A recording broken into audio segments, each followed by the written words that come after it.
Lorsqu'on a placé des sels dans la flamme d'un chalumeau, à peu près 650 degrés, même peut-être plus, on a observé une émission de lumière. Donc on avait ici un chalumeau avec une flamme et on déposait les petits grains de poudre et on les récupérait intacts sur la feuille en dessous. Donc ce n'est pas les sels qui brûlent, c'est vraiment les sels qui sont chauffés, et au moment où ils sont chauffés, on a une belle émission de lumière colorée. Donc ici on a des couleurs. Donc si on mettait du NaCl, on voyait une lumière orange. Si on mettait un autre sel de sodium, donc du Na, du CO3, on avait aussi la lumière orange. Donc la couleur orange venait du sodium. Quand on mettait du KCl, on avait du mauve, rose clair. On a mis aussi du lithium, carbonate de lithium. On a eu du rouge. On a mis une poudre qui est bleue. Donc toutes ces poudres-ci sont des poudres blanches.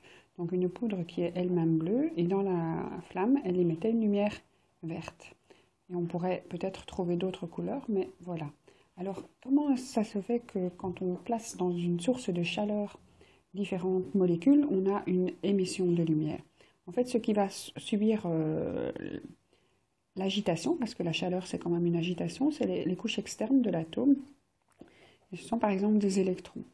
Et donc les électrons sont dans un état d'énergie stable au départ.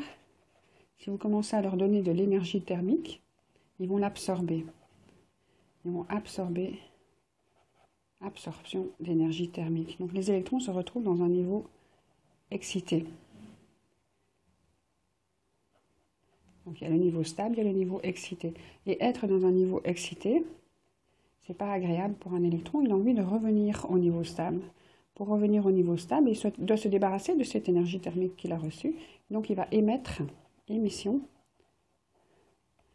cette fois-ci d'énergie. Alors il ne sait pas envoyer de l'énergie thermique, parce que pour envoyer de l'énergie thermique, il faut avoir des chocs, il faut avoir de la matière dans laquelle où dissiper son agitation. Donc ce qu'il va faire, c'est émettre de la lumière. Donc on a ici une transformation d'énergie. Alors ce qu'on a remarqué, ce que Bohr a remarqué, c'est qu'en fait les électrons ne savent pas émettre toutes sortes de lumière. Ils ont des raies lumineuses. Donc ils ne vont pas émettre, nous, notre œil n'en voit qu'une, il y en a une série d'autres, mais elles sont très précises. Donc si on regarde un petit peu le spectrogramme d'un sel chauffé, il y aura plusieurs endroits où il y a des lumières de longueur d'onde précise, d'une couleur et d'une énergie précise.